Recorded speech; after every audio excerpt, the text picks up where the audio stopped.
ঢাকার কয়েকটি দূতাবাসে চাঁদা চেয়ে হুমকি, দেশের ইমেজ নষ্ট করার পায়তারা, বলছে গোয়েন্দা পুলিশ। ভারত থেকে বিদ্যুৎ আমদানিতে নতুন চার্জ দিতে হবে বাংলাদেশকে, চুক্তিতে দেরি হলে আমদানি ব্যাহতের শঙ্কা। রংপুরে এক পরিবারের 4 সদস্যের মরদেহ উদ্ধার, মাদক সেবনে বাধা দেওয়ায় হত্যা দাবি পুলিশের। বঙ্গভবনে দাপ্তরিক কাজ শুরু রাষ্ট্রপতির, সামরিক বাহিনীতে সততা ও মেধার ভিত্তিতে পদোন্নতির নির্দেশ প্রধানমন্ত্রীর। ইরানের বিরুদ্ধে আর্থিক নিষেধাজ্ঞা দিলে শত্রু হিসেবে বিবেচনা, কঠোর হামলার হুমকি তেহরানের। স্বাগত জানাচ্ছি দ্য বিজনেস স্ট্যান্ডার্ডের নিয়মিত আয়োজন টিভিএস রাত 8টার সংবাদে। সঙ্গে আছি তামান্না খন্দকার। দেখছিলেন সংবাদ শিরোনাম, এবার বিস্তারিত।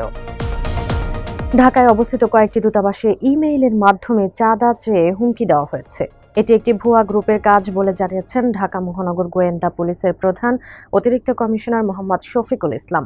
23 অগস্ট রাজধানীর মিন্টো রোডে ডিএমপি মিডিয়া সেন্টারের সংবাদ সম্মেলনে ডিবি প্রধান বলেন, 3 থেকে 4টি দূতাবাসের পাশাপাশি কয়েকটি সরকারি দপ্তরেও একই ধরনের ইমেইল পাঠানো হয়েছে। ইমেইলে সংযুক্ত বিকাশ নম্বরের সূত্র ধরে কয়েকজনের সঙ্গে যোগাযোগ করা হয়েছে, তবে তারা দাবি করেছেন ঘটনার সঙ্গে তাদের সম্পৃক্ততা নেই। ইন্টারনেটের মাধ্যমে একটি ভুয়া গ্রুপ এসব হুমকি দিয়েছে। দেশের ভাবমূর্তি নষ্ট এবং সরকারকে বিব্রত করার উদ্দেশ্যে এসব করা হয়ে থাকতে পারে বলে ধারণা করছেন তিনি। জড়িতদের শনাক্ত করে অবিলম্বে আইনের আওতায় আনার কথা জানিয়েছেন ডিবি প্রধান।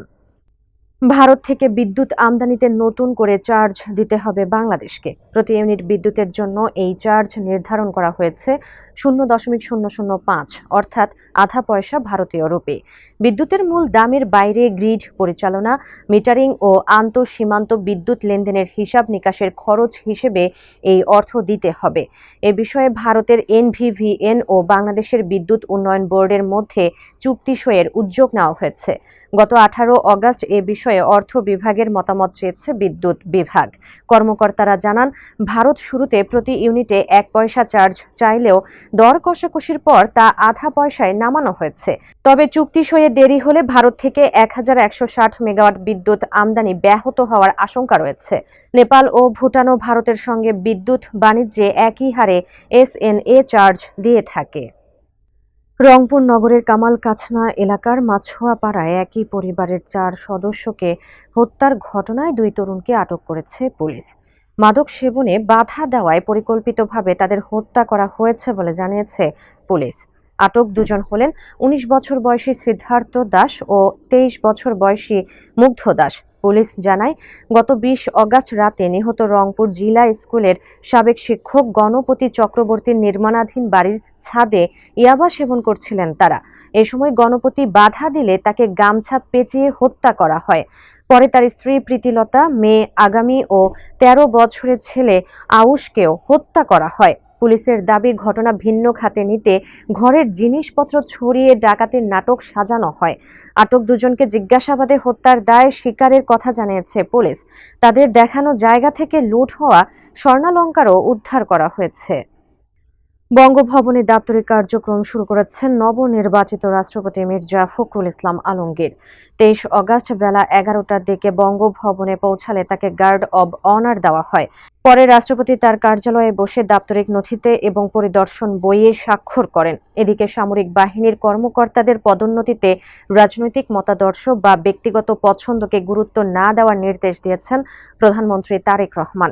23 অগস্ট ঢাকা সেনানিবাসে নৌ ও বিমান বাহিনী নির্বাচনী পরিষদ 2026-এর উদ্বোধনকালে তিনি এ নির্দেশ দেন। প্রধানমন্ত্রী বলেন, পদোন্নতির ক্ষেত্রে কর্মকর্তাদের পেশাগত দক্ষতা, নেতৃত্ব, শৃঙ্খলা, সততা, বিশ্বস্ততা ও আনুগত্যের পাশাপাশি নিযুক্তিগত উপযুক্ততাকে গুরুত্ব দিতে হবে। পরে তিনি বিমান বাহিনীর বিভিন্ন গুরুত্বপূর্ণ স্থাপনা পরিদর্শন করেন এবং দেশীয় প্রযুক্তিতে তৈরি ড্রোন সহ বিভিন্ন উড্ডয়ন ব্যবস্থা পর্যবেক্ষণ করেন।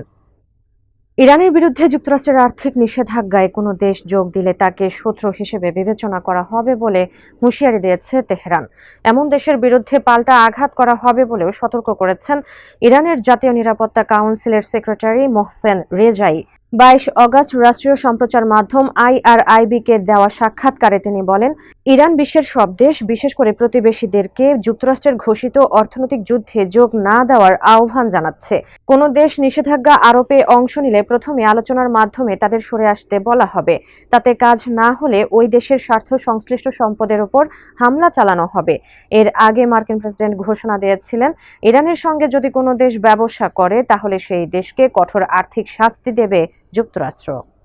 দর্শক, এই ছিল টিভিএস রাত ৮টার সংবাদে। এতক্ষণ সাথে থাকার জন্য ধন্যবাদ সবাইকে।